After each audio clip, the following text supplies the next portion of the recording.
பொதுவாகவே ஒரு இடைத்தேர்தல் என்பது ஆளுங்கட்சிக்கு சாதகமாக தான் நடைபெறும், ஆளுங்கட்சி தான் வெற்றி பெறும் அப்படிங்கிற ரீதியில அனைத்து எதிர்க்கட்சியுமே பட்டும் படாதும் போலதான் அந்த இடைத்தேர்தல் சந்திப்பாங்க. அதாவது சும்மா ஒரு பேருக்குன்னு ஒரு பிரச்சாரம் பண்ணுவாங்க, அது மேல வேற எதுவுமே பண்ண மாட்டாங்க அப்படிங்கிற ரீதியில தான் இடைத்தேர்தல் பிரச்சாரங்கள் நடந்துட்டு இருக்கும். ஆனால் இது அனைத்தையும் மீறி ஒரு இடைத்தேர்தல் மிக பெரிய அளவுல ஒரு ஆளுங்கட்சிக்கு சவாலா இருக்கக்கூடியதுன்னா அது விக்கிரவாண்டி இடைத்தேர்தல் நம்ம சொல்லணும். எதற்காகனா விக்கிரவாண்டி இடைத்தேர்தல் பொறுத்த வரைக்கும் பாத்தீங்கன்னா பாமக ஒவ்வொரு இன்ச் பை இன்ச் பல்வேறு திட்டங்களோட அணுகுறாங்க அப்படின்னு சொல்லணும்.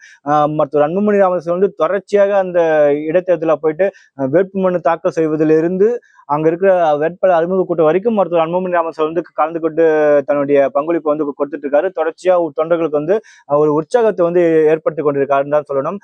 இதை அனைத்தையும் மீறி நடுநிலை வாக்காளர்களோட ஓட்டுகளையும் பெண்களோட ஓட்டுகளையும் அதாவது மருத்துவர் அன்புமணி ராமதாஸ் அவரோட மனைவி சௌமியா அன்புமணி அவர்கள் கண்டிப்பா அவங்களால பெற முடியும் அப்படிங்கிற ஒரு ரீதியில அவர்களையும் இந்த விக்கிரவாண்டி இடைத்தேர்தல் களமிறக்கி மிகப்பெரிய அளவுல ஒரு திமுகவிற்கு சவால் விடும் வகையில பாமக செயல்பட்டு கொண்டிருக்குன்னு தான் சொல்லணும். சமீபத்தில் நடந்த தருமபுரியோட எம்பி தேர்தலில் குறைந்த ஓட்டு விகிதத்துல சௌமியா அன்புமணி அவர்கள் தோர்த்திருந்தாலும் அங்களுடைய பெண்களோட ஓட்டுகளையும் நடுநிலை ஓட்டையும் மிகப்பெரிய அளவுல இவங்களை வாங்கியிருக்காங்கன்னு சொல்லணும்.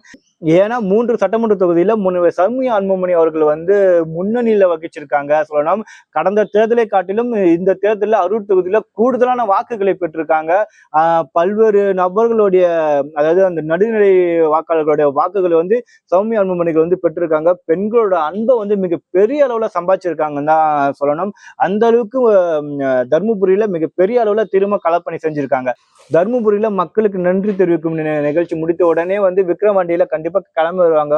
கண்டிப்பா அவங்களால பெண்களுடைய வாக்குகளையும் நடுநிலை வாக்காளருடைய வாக்குகளை சௌமியா அன்புமணியால கண்டிப்பா பெற முடியும் அப்படிங்கிற ஒரு ரீதியில கிளம்பி இறங்கி பாமக மிகப்பெரிய அளவுல ஒரு விஷயத்தை முன்னெடுத்து செயல்பட்டிருக்காங்க. இது மாதிரி தொடர்ச்சியாக பாமகவுடைய ஒவ்வொரு திட்டமும் திமுகவுக்கு மிகப்பெரிய ஒரு குடைச்சலை ஏற்படுத்தி இருக்கு. அது ஏற்படுத்துவது மட்டும் இல்ல, மிகப்பெரிய அளவுல ஒரு தொகையை விக்கிரவாண்டியில செலவு செய்ய வேண்டிய நிலைமையில தான் இருக்காங்க. ஆரம்பத்துல நாங்க எப்படியாச்சும் திமுக நிர்வாகிகள் மூலமா பாமக லோக்கல் நிர்வாகிகள் நாங்க விலைக்கு வாங்கிடலாம், அப்புறம் இந்த பாஜக அப்புறம் அமமுக நிர்வாகிகள் விலைக்கு வாங்கிடலாம் அப்படிங்கிற ஒரு ரீதியில தான் திமுக நிர்வாகிகள் இருந்தாங்க.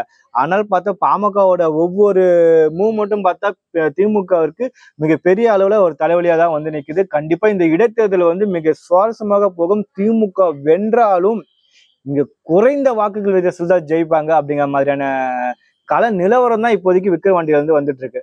பார்ப்போம், தொடர்ச்சியாக விக்கிரவாண்டியோட கள நிலவரத்தை பேசிட்டு இருக்கலாம். நன்றி, வணக்கம் மக்களே.